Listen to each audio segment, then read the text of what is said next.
Guys, welcome back to my fitness blog. I hope आप लोग सभी अच्छे होंगे। मैं भी बहुत अच्छी हूँ। और आज का ब्लॉग गाइज, आप लोग बहुत टाइम से क्वेश्चन कर रहे थे कि hiring process after graduation, after any qualification, तो एसएल में हायरिंग प्रोसेस क्या है, या फिर किसी भी आईटी फील्ड में जाने के लिए हायरिंग प्रोसेस क्या है। तो चलिए आज हम डिस्कस करते हैं इस पे। और गाइज, जो लोग नए हो तो मेरे चैनल को सब्सक्राइब कर देना, बेल आइकन दबा देना, नोटिफिकेशन आपको मिलते रहे, और लाइक शेयर तो कर ही देना, ये तो मस्ट है।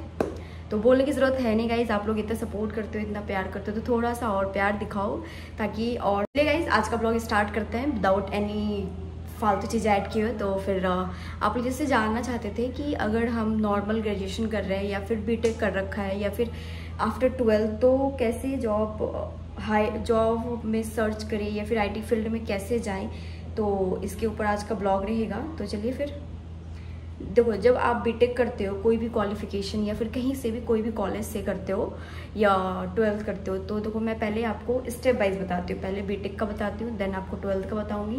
10th पास वालों को तो जॉब तो है नहीं पॉसिबल गाइज, और 10th पास वालों को मेरे अकॉर्डिंग जॉब करनी भी नहीं चाहिए, क्योंकि जब तक आपको अपनी कंप्लीट क्वालिफिकेशन नहीं करते जॉब करने का कोई मतलब नहीं होता। देखो, एक मजबूरी में जॉब करना वो अलग सर्कमस्टांसेस हो गए, और एक अपनी पढ़ाई छोड़ के जॉब करना वो भी अलग हो जाता है। बट मैं आप लोग को सजेस्ट करूँगी, अपनी स्टडी कंप्लीट करो, स्टडी पे फोकस रखो, ताकि आपको कल को कहीं भी जॉब करो तो प्रॉब्लम ना हो। ये चीज़ मस्ट है, क्योंकि जॉब में बहुत सारे प्रॉब्लम होते हैं। अगर आप कम क्वालिफिकेशन हो तो बहुत बुली होती है, बहुत ज़्यादा लोग कमेंट पास करते हैं, प्लस विदाउट क्वालिफिकेशन वालों को बहुत दिक्कत भी होती है आईटी में। तो मेरा रिक्वेस्ट है, आप लोग अपनी क्वालिफिकेशन कंप्लीट करके ही आगे जॉब में जाएं। और जॉब के लिए नीड क्या क्या है, रिक्वायरमेंट क्या है, वो मैं आपको देखो, मैं जो वीडियो बनाती हूँ बिल्कुल सच बोलती हूँ। झूठ बोलने मुझे बिलीव नहीं है गाइस, क्योंकि सच बोलना, अगर आप सच एक बार करवा लगता है, अगर झूठ बोलोगे तो बार बार चीज़ें होती है। बहुत ज़्यादा गर्मी लग रही है, मैं फैन चला लेती हूँ, क्योंकि ऐसे ब्लॉग नहीं बन पाएगा फिर। देखो कितना ज़्यादा सेटिंग हो रही है। तो चलिए स्टार्ट करते हैं। जैसे मान लो आपने बीटेक किया है, तो बीटेक वगैरह, हाँ गाइस, इसलिए अब स्टार्ट करते हैं फाइनली। बहुत ज़्यादा गर्मी है सच में। यहाँ दिल्ली और नोएडा में इतनी ज़्यादा टेम्परेचर हाई है कि मतलब आप अगर विदाउट फ़ैन 10 मिनट भी बैठो ना, तो पूरा मतलब बोलो तो नहा लो, बिल्कुल ऐसा वाला कंडीशन है। तो अगर आप लोग को वॉइस की प्रॉब्लम नहीं हो तो प्लीज़ आप लोग हेडफोन लगा लेना, क्योंकि थोड़ा सा ना मैं माइक लेने वाली हूँ बहुत जल्द, और माइक नहीं लिया मैंने, तो फिर प्रॉब्लम नहीं होगी।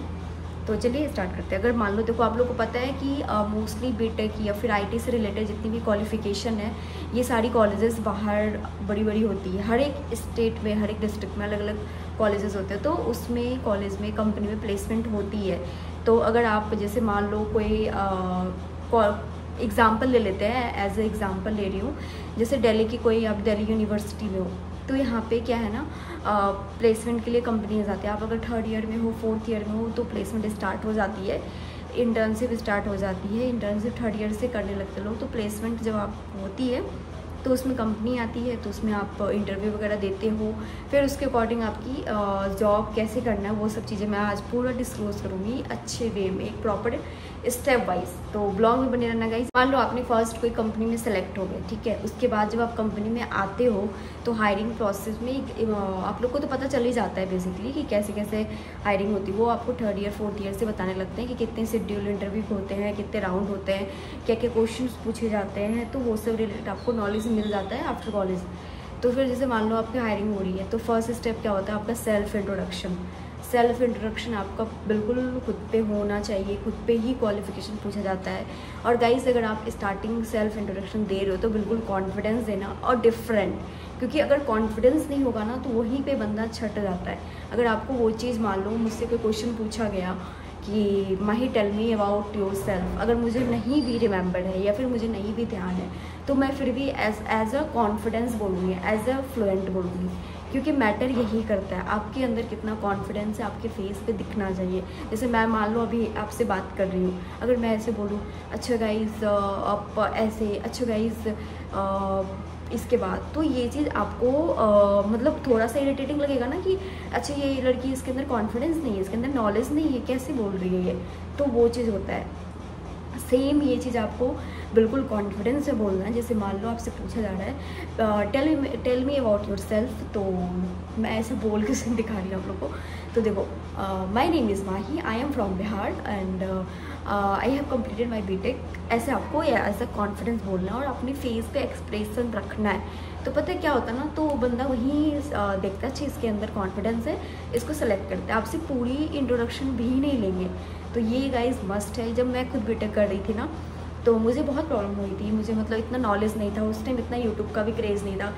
पहले क्रेज़ तो छोड़ो, पहले कोई भी आप अभी उठा के देख लो, अब लोग वीडियोस बनाते हैं। पहले इतनी वीडियोस नहीं थी कि आपको एक कॉर्पोरेट में जॉब कैसे करना है, इंट्रोडक्शन कैसे देना है, ये सब चीज़ें नहीं। देखो मैं आपको बिल्कुल प्रॉपर बताती हूँ। थोड़ा सा आपको मतलब लगेगा कि मैं वीडियोज़ में बोलती हूँ, ये फैक्ट है गाइस। अगर चीज़ें आपको एक एक करके नहीं बताया जाएगा ना, तो आपको वो चीज़ें समझ नहीं आएगी।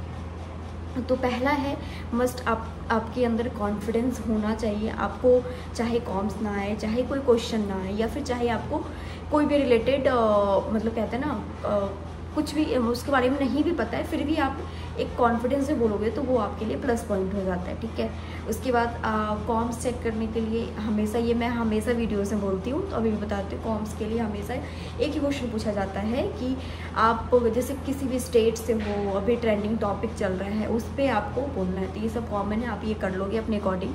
देन सेकेंड राउंड होता है, अगर आप IT फील्ड में जा रहे हो जॉब करने के लिए, तो अगर आप IT मान लो डेवलपर में जा रहे हो, मान लो सॉफ्टवेयर इंजीनियर हो, जैसे मैं सॉफ्टवेयर इंजीनियर हूँ, तो सॉफ्टवेयर इंजीनियर में जो भी कोडिंग होती है आपका, कोई आपने मेन सब्जेक्ट लिया होगा, कोई आपने इंटर्नशिप किया होगा। तो गाइज़ ये चीज़ पता है मस्ट है बीटेक में, या फिर फ़िलहाल मैं बीटेक की बात कर रही हूँ। बीटेक में आपको क्वालिफ़िकेशन में आप हमेशा एक चीज़ ध्यान रखना कि आप जितना इंटर्नशिप करोगे ना, जितना आपके पास सर्टिफिकेशन होगी, वो आपको स्टार्टिंग जॉब में बहुत बेनिफिट दिलाती है। गाइज़ ये चीज़ आपको कोई नहीं बताएगा। मैं आपको एक कॉलेज लेवल से लेके कहते हैं ज़ीरो से लेके आपको स्टेप वाइज मैं चीज़ें कह रही हूँ, तो वो बहुत ही इम्पॉर्टेंट है।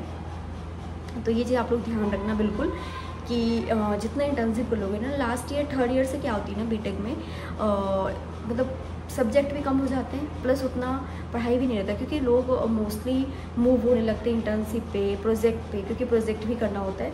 और फोर्थ ईयर में एक प्रोजेक्ट होती है जो आपको मेन प्रेजेंट करना होता है, तो वो प्रोजेक्ट के बारे में आप पूरा डिटेल में रखना। अगर आप ये सब दे रहे हो ना, मतलब इंटरव्यू में दिखा रहे हो, प्रेजेंट कर रहे हो, अपनी रिज्यूमे में ऐड कर रहे हो, तो ये बहुत ही कहते हैं ना अट्रैक्टिव प्लस पॉजिटिव साइन आपको देगा आपके इंटरव्यू में। तो क्या पता आपका जो पैकेज 10 लाख का है वो 15 लाख की हो जाए। स्टार्टिंग पैकेज आपको अच्छी मिल जा रही है और अच्छी कंपनी से मिल जा रही है, तो आपके लिए बेस्ट है।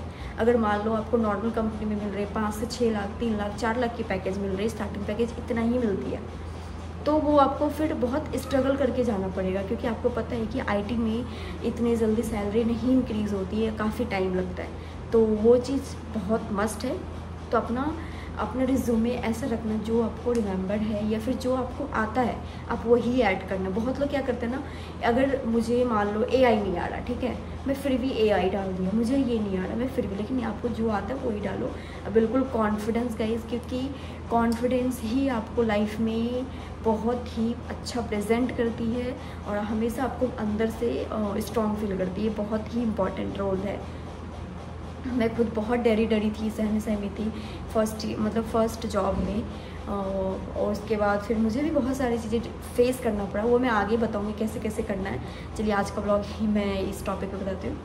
फिर आपको जब ये फर्स्ट राउंड आप क्लियर करके, फिर आपका होगा HR राउंड। HR राउंड में भी नॉर्मल आपको क्वेश्चन होता है, आपकी क्वालिफिकेशन से होगा, फिर आपकी कंपनी से रिलेटेड होगा। कंपनी के बारे में तो मस्ट है कि आप रीड करके जाओ कि कंपनी क्या है, कंपनी के बारे में, उसका कब फाउंडेशन हुआ, उसके CEO कौन कौन है, वगैरह वगैरह। एग्जाम्पल मैं दे रही हूँ, ये सब आप रिमेंबर करके जाना बिल्कुल। तो उसके बाद फिर और ये भी क्वेश्चन पूछता है कि आप यही कंपनी क्यों ज्वाइन कर रहे हैं, तो ये आप बता सकते हो। और फिर एक क्वेश्चन रहता है कि आप खुद को सेल्फ आफ्टर 2 ईयर कहाँ पे देखना चाहते हो। ये क्वेश्चन बहुत ही इम्पॉर्टेंट पूछा जाता है, ये HR पूछती है, ठीक है। क्वालिफिकेशन से आप रिमेंबर कर लेना। जैसे मान लो मैंने बीटेक किया है, तो अगर मैं नेटवर्किंग फील्ड में जा रही हूँ तो मैं मस्ट एक नेटवर्किंग से रिलेटेड मैं पढ़ के जाऊँ, रीड करके जाऊँ। और अगर मान लो आप डेवलपर में जा रहे हो तो आपको मस्ट है स्टार्टिंग जो बिल्कुल बेसिक लेवल का कोडिंग होता है ना, वो आपको आना चाहिए। अगर आप वो, क्योंकि स्टार्टिंग कोडिंग बहुत इजी है, मैंने भी रीड किया, मैंने भी पढ़ा है, और C++, पाइथन, जावा, रूबी और बहुत सारी है ऐसी, तो वो आप बिल्कुल जाना, क्योंकि वो आपको एज ए एग्जाम्पल देते हैं, तो वो आपसे वो क्वेश्चन पूछते भी हैं, और रिटन टेस्ट होता है और एप्टीट्यूड टेस्ट होता है, बट बहुत कम होता है। उसके बाद आपका लास्ट राउंड होगा, वो उसमें चांसेस है रिटर्न भी हो सकता है, चांसेस है रिटर्न नहीं भी हो सकता है, वो डिपेंड करता है। क्योंकि देखो हर एक शेड्यूल में, हर एक ईयर वाइज, जैसे जैसे कहते हैं ना ईयर चेंज होता है, वैसे वैसे हर चीज़ डिफरेंट होने जाती है, सेम नहीं रहती है। तो ये मस्ट है, आप ये चीज़ रीड करके जाना, इंटरव्यू में यही क्वेश्चन है। बाकी अब जब एक जॉब रोल में आ जाते हो, अब जब जॉब करने लगते हो, तो आपको क्या ज़रूरी है, ग्रोथ की। क्योंकि देखो कोई भी नहीं चाहेगा ना कि मैं सेम पैकेज पे रहूँ, सब लोग अपना ग्रोथ देखता है, ग्रोथ चाहता है। बट गाइस पता है इतना इजी नहीं होता है, क्योंकि कॉर्पोरेट में ना घुसने में और फिर कॉर्पोरेट में एक जाने में बहुत सारी चीज़ें, अगर आपको ग्रोथ चाहिए तो आपको हर 6 मंथ में कंपनियां चेंज करना होगा, तभी आप एक अच्छे पैकेज पे ग्रोथ कर पाओगे। अगर आप सेम कंपनी में हो तो पैकेज नहीं बढ़ती है, बहुत रेयर जगह है जो पैकेज इंक्रीज़ होती है, वरना पैकेज कहीं नहीं इंक्रीज़ होती है। तो ये चीज़ एक मस्ट है, आप जितना चेंज करोगे आपका पैकेज इंक्रीज़ होगा, प्लस नॉलेज इन्हांस होगा। और हमेशा अगर आपको, मैं एक चीज़ कल भी बताई थी, आज भी बता रही हूँ, अगर आपको कैरियर जॉब में लेके जाना है आगे आपका कि फ्यूचर ही जॉब है, तो आप सर्टिफिकेशन कर लो जो डिमांड है मार्केट में, ये मस्ट है। ये अगर आप कर लो ना तो आपको कहीं भी कोई प्रॉब्लम नहीं होगी, क्योंकि आपको पता है कि काम बंदा सीख जाता है। जो IT में काम होता है वो मोस्टली लोग काम सीख जाते हैं, तो उसमें प्रॉब्लम नहीं है। तो आपसे स्टार्टिंग एक बार ज्वाइन करने में दिक्कत होती है, आप जब एक बार जॉब फील्ड में घुस जाते हो फिर आपकी सारी प्रॉब्लम रिजॉल्व हो जाती है, फिर प्रॉब्लम नहीं है। बाकी हाँ, पॉलिटिक्स हो या फिर जॉब में जो थोड़ी बहुत कहते हैं ना उतार चढ़ाव, तो वो तो होते रहते guys, this is the part of life. अगर आप कहीं रहोगे, मिर्ची मसाला नहीं होगा तो मज़ा नहीं आता, तो वो चीज़ कॉमन है, इसको आपको लेके नहीं चलना है, बिल्कुल इग्नोर करना है। आप अपना फोकस करो वर्क पे, अपनी कैरियर पे, ग्रोथ पे, सैलरी पे और लाइफ पे। गाइस साथ में जिम करो, क्योंकि मैं एक चीज़ आपको आज बताती हूँ। अगर आप देखो क्या होता है ना, मैंने दिल्ली में नोटिस किया, लोग बस सुबह उठते हैं, भागते हैं जॉब के पीछे, ठीक है, खाना खाया नहीं खाया कोई मतलब नहीं, जॉब करना है। जॉब किस लिए कर रहे हो आप? पैसे कमाने के लिए। पैसे क्यों कमाना है? एक अच्छी लाइफ जीना है, फैमिली को अच्छी लाइफ देना है। हर एक मतलब जैसे फैमिली वाइज है, जैसे मान लो मैं भी हूँ, तो मैं अपना अच्छी लाइफ के लिए मैं जॉब कर रही हूँ, पैसे की नीड है, ठीक है। अगर कोई मान लो कोई अपनी फैमिली चलाने के लिए कर रहा है, तो आप उसके साथ साथ खुद को भी समय दो। नहीं तो ना आफ्टर 60 एज होने के बाद जो पैसा आप कमा रहे हो अभी ना, वो पैसा खुद बॉडी पे लगाओगे। तो इससे अच्छा है कि आप साथ में अपने बॉडी पे वर्क करो प्लस जॉब भी करो, तो वो एक लाइफ का ना अलग मज़ा है। मैं देखो गाइस पूरे दिन ऑफिस रहती हूँ, आती हूँ, मैं जिम करती हूँ, जिम से आती हूँ, फिर खाना बनाया खाया, उसके बाद फिर सारा काम करके फिर मैं सोने जाती हूँ। तो मुझे ये चीज़ बिल्कुल भी ये नहीं लगता कि मैं काम क्यों कर रही हूँ, ऐसे कैसे हुआ, नहीं। इससे मुझे बहुत अंदर से अच्छा लगता है कि मैं अपना लाइफ इतना मेंटेन करके बिज़ी रह के चीज़ें धीरे धीरे सॉर्ट आउट होती है। तो इससे आपको बिल्कुल भी नहीं घबराना गाइज़। आप जॉब करो, मैं नहीं कह रही जॉब मत करो, जॉब करना चाहिए इंसान को, और उसके बाद साथ साथ अपने हेल्थ पे ध्यान दो, जिम करो, योगा करो, नहीं ज़रूरी है आप खुद वर्कआउट करो, और please as a request healthy खाओ, क्योंकि हेल्दी नहीं खाओगे तो कहाँ से आप फिट रहोगे। बाहर का वैली खाना, लोग क्या है बाहर खा लिया, आज मोमो खा लेते ना, कल ये खा लेते ना, परसों, मैं वही देखती हूँ रोज़। बट चलो सबकी अपनी अपनी ओपिनियन है, ये मैं नहीं कह रही हूँ, बट मैं आप लोग जो देख रहे हो ना, मेरे सब्सक्राइबर जो हैं, मैं उनको ये सजेस्ट कर रही हूँ। क्योंकि देखो मैं हर चीज़ इन 3 सालों में बहुत सारी चीज़ें जो ऐसी है मैंने देखे हैं, तो वही चीज़ मैं शेयर कर रही हूँ। जो आने वाली जो भी जनरेशन है या फिर जो भी गर्ल्स मुझे देख रही हैं, जो बॉयज़ मुझे देख रहे हैं, जो ऑलरेडी जॉब कर रहे हैं, तो मैं उनसे ये कहूँगी कि जॉब भी प्रायोरिटी है, आई नो, बट आपका हेल्थ मोस्ट प्रायोरिटी है। अगर आप खुद फिट नहीं रहोगे, सही नहीं रहोगे, तो फिर कैसे पैसे कमाओगे? तो वो ज़रूरी है, इस पर भी फोकस करना है गाइज़। बाकी कॉर्पोरेट में जॉब करने में बहुत मज़ा है, इंटरेस्ट भी है, मतलब मज़ा भी है। कहते हैं ना एक सीरियल की तरह मिर्ची मसाला वाला, वो भी है, बट स्टेबल है। तो आज मैं इतना ही बताती हूँ, बाकी मैं कल के ब्लॉग में बताऊँगी, ज़्यादा लेंदी नहीं करना ताकि आप लोग स्किप कर दोगे। तो गाइज़ फर्स्ट आप लोग को ये करना है, कॉन्फिडेंस मस्ट है हर एक फील्ड में। और एक इम्पॉर्टेंट बात, सेल्फ रिस्पेक्ट, खुद के लिए स्टैंड खुद ही लिया जाता है, कोई दूसरा नहीं लेगा। एक माँ बाप भी बच्चे को ना एक लेवल पे लाते हैं, पहले 1 2 3 4 5 10 11 12 तक आने तक ना बच्चे को माँ बाप बच्चे को इसलिए छोड़ते हैं ताकि वो खुद दुनिया देखे, स्ट्रॉन्ग बने, चीज़ें सीखे। बहुत लोग कहते हैं माँ बाप तो छोड़ देते हैं, ऐसा नहीं है। वो आपको इसलिए छोड़ता कि आप उस लायक बनो और एक अच्छी मुकाम हासिल करो। तो उसको हमेशा पॉजिटिव लेना है और लाइफ में आगे बढ़ना है। तो चलिए आज का ब्लॉग हम करते हैं यहीं पे एंड। आई होप आप लोग का आपका ब्लॉग अच्छा लगा तो प्लीज़ लाइक शेयर सब्सक्राइब कर देना गाइज़, और बेल आइकन दबा देना, नोटिफिकेशन मिलते रहे। और गाइज़ प्लीज़ प्यार करो, प्यार दिखाओ जल्दी जल्दी। तो मिलते हैं हम कल के ब्लॉग में। Bye, good night, take care.